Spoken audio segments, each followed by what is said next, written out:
Ką tik atlikta automobilio paieška pagal užsakymą. BMW G30.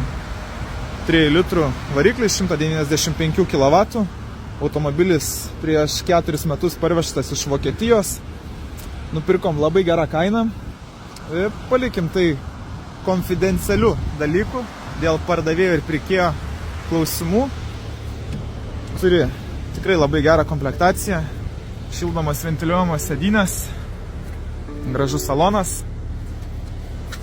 Šoninis asistentas, linijos asistentas, Harman Kardon muzika, paketas.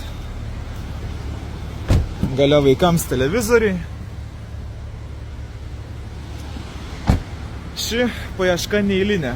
Užtruko 2 savaitės laiko ir pavyko gauti labai gerą kainą, nes automobilis buvo pardavinėjamas pas tarpininkus. Bet man pavyko rasti pirminį automobilio savininką ir to pasekoje gavom labai gerą kainą. Realiai netoli žemiausias rinkos kainos, kai tokie automobiliai su dar didesniam ridom pardavinėjami 4-5 tūkstančiais eurų brangiau Autopliuse. Manyčiau, klientas bus labai patenkintas, rida tikra, rimtų įvykių nebuvo, prižiūrėtas tikrai geram automobilių servize, Kia Stauto, kažkam reklama nemokama, žinau šį servizą. Taigi, jeigu jums reikia tokių šaunių automobilių, norit sutaupyti pinigų, kreipkitės į autopatikrą, padėsim ko galėsim. Iki!